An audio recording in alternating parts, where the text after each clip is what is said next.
Hello, friends, and welcome back to Malicious Compliance Stories.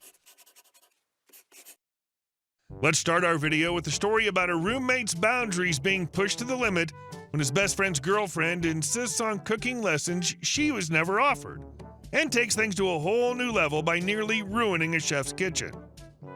But before we begin, best way to support our channel is to leave comments, like, and subscribe with the turned-on bell so you don't miss the new video every single day.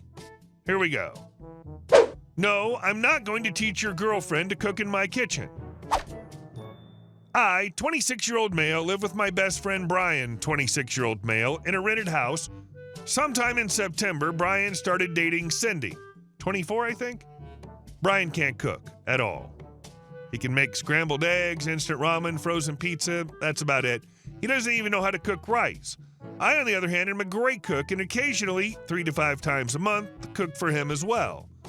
Cindy's been staying over more and more often, and a few weeks ago she was sleeping over on the same day I cooked for Brian. She was apparently really shocked I cooked because it tastes like it's from a pricey restaurant. Brian made the mistake of mentioning that I offered to teach him to cook. Cindy decided that this offer automatically extends to her as well. She came to me and told me I can teach her. She didn't ask, she just told me. I told her I wouldn't. We went back and forth. She thinks I have to because I promised Brian I'd teach him, but he doesn't want to. Cindy also doesn't know how to cook anything.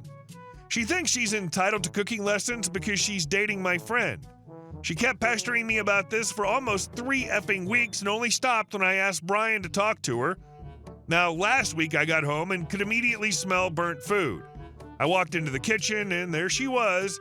She tried to make crepes, burned them to a crisp, and was scraping them with metal spatula on the nonstick pancake pan. I slightly lost it and immediately raised my voice to ask her what the F she was doing. She gave me an attitude about how since I'm an a-hole, she's learning to cook by herself. I told her she can do that at her home and not in our kitchen. She smugly told me it's not my decision to make because it's Brian's place as well. I told her it is my decision because everything in the kitchen is mine. When we moved in, the kitchen was empty apart from a single banged-up pan, 1 pot, and 3 dull knives with crappy plastic handles. The kitchen's now chef-worthy. I dropped hundreds on appliances, cookware, nice dinnerware, etc. Brian is, of course, allowed to use everything in the kitchen. I told Cindy that she's not allowed to cook anything in our kitchen. Brian came into the kitchen at this point and diffused the argument. That was last week. Things between Brian and me are very awkward. Cindy's not been over yet. One of my friends absolutely went off on me, calling me sexist and classist because not everyone has the same opportunities. Side note, I grew up poor. I learned to cook on my own. I learned how to make great tasting meals out of ramen, hot dogs, rice, whatever was on clearance, etc. I don't think I'm in the a-hole for refusing to teach, but I'm wondering if banning her from the kitchen was a step too far. It's just that I really don't like her, and honestly don't trust her not to damage something on purpose. Edit. The pan is fine. The coal that was supposed to become crepes protected the actual pan. Edit 2. To answer some questions, I already disliked Cindy prior to this because she was unfriendly to me since we met. Not saying hi back, glaring at me whenever I walked into common areas where she was, interrupting every conversation I've had with Brian, etc. I love Brian, but I'm not in love with him. Do none of you have friends close enough they count as family? I also tried to bring up this situation with Brian again today, and he full-on flinched and shook his head. Like you said, she can learn to cook at her place if she wants to. She has no right to demand cooking lessons or ruin appliances and whatnot. Even if your roommate had paid for anything, it'd still be rude to expect him to be fine with her ruining stuff. And our second story. You want to review every single candidate? You got it, babe. I worked in recruitment for 9 years, and a few years back I had a new client, hiring manager, and she didn't like abiding by the rules set up for the recruitment team. For one thing, we review the applicants, interview the best qualified candidates, and then submitted them to the hiring manager for consideration. Well, this hiring manager couldn't understand why we only sent over 3 candidates in a week. Honestly, she's lucky as some positions did not garner that many applicants. I explained that we submit 3 candidates for every 1 position available. This ensures that the hiring manager's time was considered when scheduling next step interviews.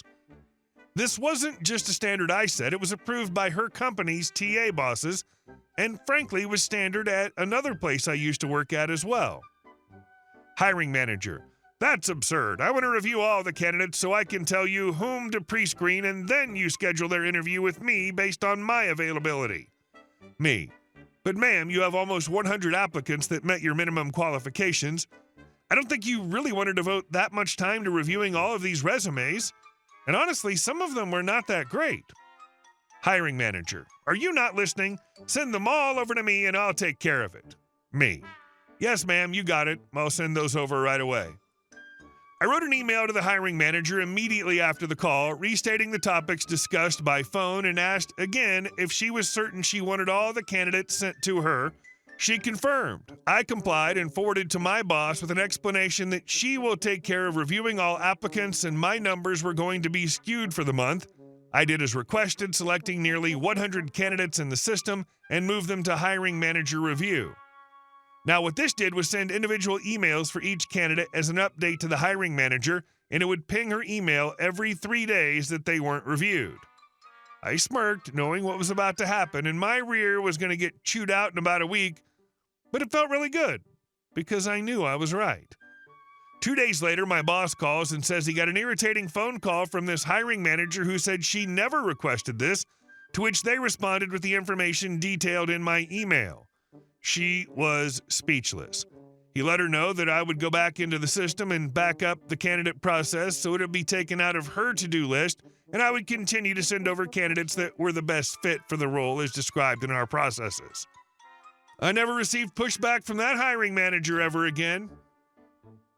How does one become a hiring manager without ever seeing how hiring is done from start to finish?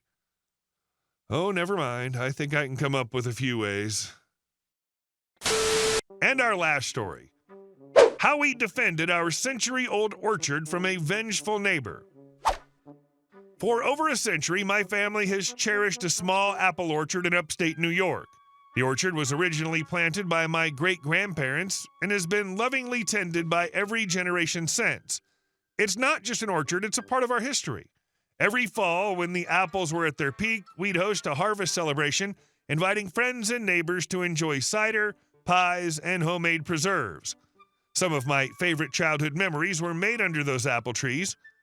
Our neighbors to the north, an elderly couple named Thomas and Clara, loved our apples as much as we did. Thomas, a retired craftsman, taught me woodworking when I was a teenager. We spent hours in his rustic workshop, which sat right along the border between our properties. After Thomas and Clara passed away, their home and land sat empty for a few years before being sold to a woman named Louise.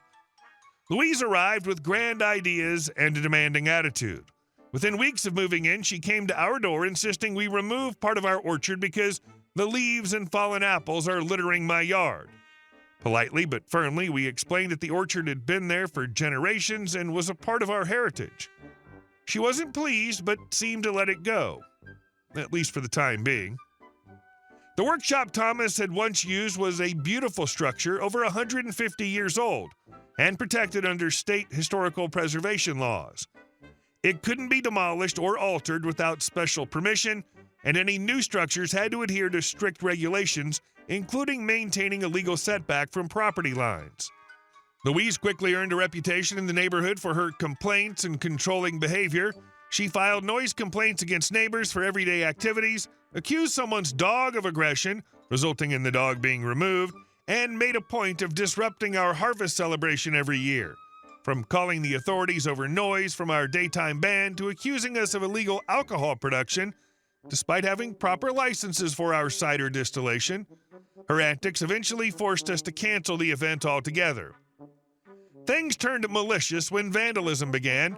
Our tires were slashed, eggs were thrown at our house, and our barn cat disappeared for days, returning injured as though someone had deliberately harmed him. Although we suspected Louise, we had no hard evidence to confront her. One weekend, my family went out of town for a family event. When we returned, we were shocked to find that Thomas's historic workshop had been demolished, the site had been completely cleared, and construction had already begun on a massive garage in its place. Louise had neither consulted us nor obtained the necessary permits for demolition or construction. Around the same time, several of our apple trees near the shared border began to wither and die. The leaves yellowed and the bark showed signs of chemical burns. After some investigation, we found traces of a strong herbicide poured around the base of the trees, clearly an intentional act of sabotage. Fed up, we installed trail cameras, and within a week, we caught Louise sneaking onto our property and pouring more chemicals on one of the remaining trees. My father confronted her, but her apology was insincere, and it was clear she had no intention of stopping. I decided it was time to dig deeper. Using connections in the county office, I uncovered several damning facts. Not only had Louise failed to get permission to demolish the protected workshop, but her new garage was built illegally, violating setback regulations and encroaching 3 feet onto our property.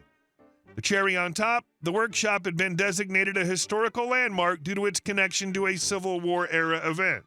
So we reported her to the authorities. The fallout was swift and severe. Louise was fined $140,000 for demolishing a protected structure and another $90,000 for the unauthorized construction.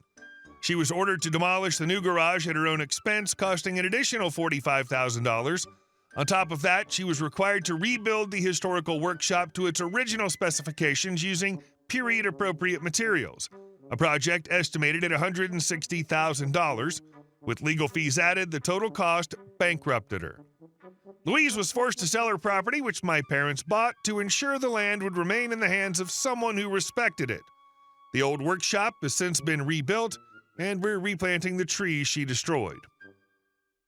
It's startling how many people move into a rural area and attempt to change everything to their vision versus just blending in and joining the community.